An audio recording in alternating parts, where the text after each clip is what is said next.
Hi guys, this is Shilpa Mittal and this video is for 10th class student. हम 14 chapter continue कर रहे थे.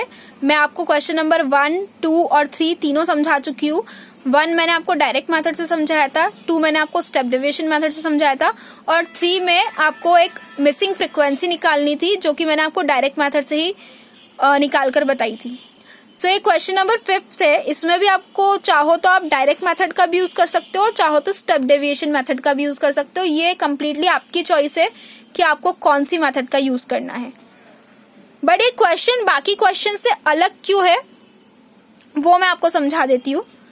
पहले आप क्वेश्चन का मीनिंग समझ लीजिए. इन अ रिटेल मार्केट, मतलब मार्केट में जो फ्रूट वेंडर था, फल बेचने वाला था, उसने मैंगोज को सेल किया, पर जो उसके पास मैंगोज थे वो खुले नहीं थे, बॉक्सेस के अंदर रखे थे. अब वो जो बॉक्सेस है उनके अंदर वेरिएशन में मैंगोज थे, मतलब सब में इक्वल अमाउंट में मैंगोज नहीं थे, कुछ में कम थे, कुछ में ज्यादा थे. तो हमको उन मैंगोज का मीन निकालना है, एक एवरेज वैल्यू निकालनी है. अब मैं आपको पहले टेबल समझा देती हूँ. ऐसे 15 बॉक्सेस थे जिनके अंदर 50 से 52, 50 से 52 मैंगोज रखे थे. ऐसे 15 बॉक्सेस थे. ऐसे 110 बॉक्सेस थे जिसके अंदर 53 से 55 मैंगोज रखे थे. ऐसे 135 बॉक्सेस थे जिनके अंदर 56 से 58 मैंगोज रखे थे. 115 बॉक्सेस ऐसे थे जिनके अंदर 59 से 61 मैंगोज रखे थे.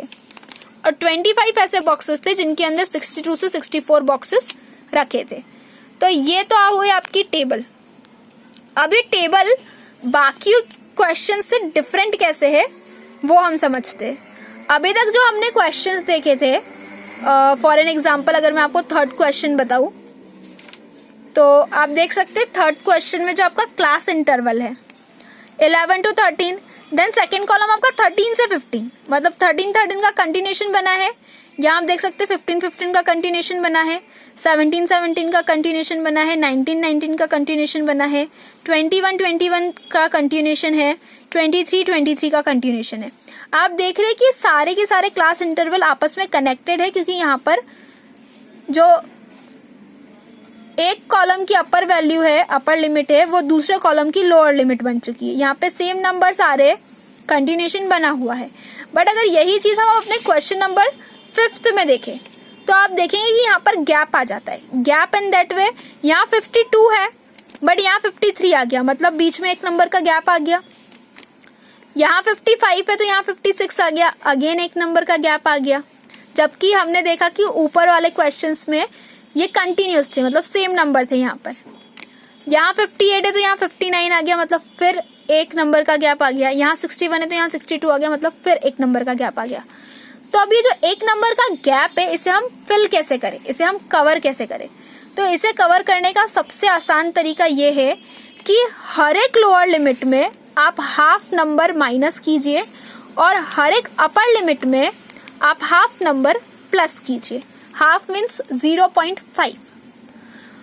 हर क्लास इंटरवल के लोअर लिमिट में, मतलब उसकी छोटी लिमिट में आपको 0.5 माइनस करना है और हर क्लास इंटरवल की अपर लिमिट में, मतलब उसकी बड़ी लिमिट में आपको 0.5 प्लस करना है. फॉर एन एग्जाम्पल आप यहाँ पर देख सकते हैं मैंने डायरेक्ट मेथड के थ्रू ये क्वेश्चन सॉल्व किया है. सो आई थिंक आपको डायरेक्ट मेथड अब तक समझ में आ चुकी होगी. 4 कॉलम बनते हैं जिसमें से 2 कॉलम हमको क्वेश्चन में दिए होते हैं. आप देख सकते हैं कि यहाँ पर पहला क्लास इंटरवल क्वेश्चन में दे रखा था 50 से 52, पर क्योंकि कंटिन्यूशन क्लास इंटरवल नहीं है इसलिए मैंने कहा था कि हर छोटी लिमिट में से आपको 0.5 माइनस करना है और हर बड़ी लिमिट में आपको 0.5 प्लस करना है. तो जब हम टेबल बनाते हैं तो छोटी लिमिट थी 50, मैंने 0.5 माइनस किया तो मेरा 49.5 आ गया. और बड़ी लिमिट थी 52 तो मैंने उसमें 0.5 प्लस किया तो मेरा आंसर बड़ी लिमिट के लिए आ गया 52.5. अब मेरा क्लास इंटरवल ये है फर्स्ट वाला. सेकेंड वाला क्लास इंटरवल आप देखें तो 53 से 55 है. अगेन मैंने आपसे कहा कि 53 से 55 है, मतलब 53 छोटी लिमिट हो गई, 0.5 मैंने माइनस किया, 52.5 हो गया. 55 बड़ी लिमिट हो गई, 0.5 मैंने उसमें प्लस किया तो 55.5 हो गया. यही चीज आपको बाकी के क्लास इंटरवल में भी करनी है. तो आप देखेंगे कि ये जो आप कंटिन्यूशन की बात कर रहे थे ये आ गया है अब आपकी टेबल में. आप देख सकते हैं कि नंबर अब सेम हो चुके हैं. नंबर अब सेम हो चुके हैं। तो यहाँ पर आपका क्लास इंटरवल अब कंटिन्यू बन गया है। इतना ही चेंजेस है इसमें, बाकी ये आपके दूसरे क्वेश्चंस की ही तरह सॉल्व करना है आपको। जब भी आपका क्लास इंटरवल कंटिन्यू ना रहे तो 0.5 माइनस करते हैं लोअर लिमिट में से और 0.5 प्लस करते हैं अपर लिमिट में, तो आपका क्लास इंटरवल जो होता है वो कंटिन्यू हो जाता है। सो ये फ्रीक्वेंसीज तो आपको गिवन है ही सही, हमने फ्रीक्वेंसीज एज इट इज उतारी, उसमें हमने कोई चेंजेस नहीं करे हैं। और मैं आपको ये भी बता चुकी हूँ कि हम एक्स आई कैसे फाइंड आउट करते हैं। Upper limit plus lower limit दोनों को प्लस करके 2 से डिवाइड करेंगे। इन दोनों को हमने प्लस किया, 2 से डिवाइड किया तो हमारा आंसर 51 आया। अब इन दोनों लिमिट्स को हमने प्लस किया, 2 से डिवाइड किया तो हमारा आंसर 54 आया। और उसी तरह से हमने आगे की वैल्यूज निकाली है। और जब हमारा फोर्थ कॉलम होता है एफ आई एक्स आई, मतलब फ्रिक्वेंसी के नंबर से हम मिड वैल्यू के नंबर को मल्टीप्लाई करते हैं। दैट मीन्स यहाँ पर फ्रिक्वेंसी 15 है, मिड वैल्यू हमारी 51 आई है, इन दोनों को मल्टीप्लाई किया 765 आया। उसी तरह से 110 और 54 को मल्टीप्लाई किया 5940 आया। 135 57 को मल्टीप्लाई किया 7695 आया। 115 और 60 को मल्टीप्लाई किया 6900 आया। और 25 और 63 को मल्टीप्लाई किया तो 1575 आया। नाउ अब आती है टोटल करने की बारी। तो हम फ्रिक्वेंसी के कॉलम को पूरा टोटल कर लेते, 400 आंसर आया। और एफ आई एक्स आई के पूरे कॉलम को हम टोटल कर लेते तो हमारा आंसर आया 22,875। तो ये हमने दोनों ही वैल्यूज निकाल ली है। अब फर्दर सॉल्यूशन के लिए हम देखेंगे, यहाँ हमने लिख दिया है कि हमारे पास ये दोनों वैल्यूज है। Summation of F I X I 22,875 और summation of frequencies is equals to 400।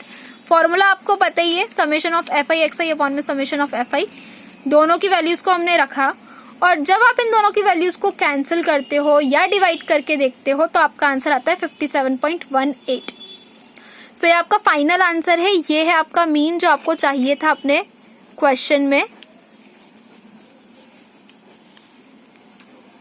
कि मैंगोज का जो एवरेज निकालना था वो मैंगोज का एवरेज ये है कि एवरेज देखा जाए तो हर एक बॉक्स के अंदर 57 तो मैंगोज थे ही थे। तो ये आपका सॉल्यूशन है। आई होप आपको इसमें ज्यादा प्रॉब्लम नहीं आई होगी, क्योंकि ये डायरेक्ट मेथड से ही हमने सॉल्व किया है।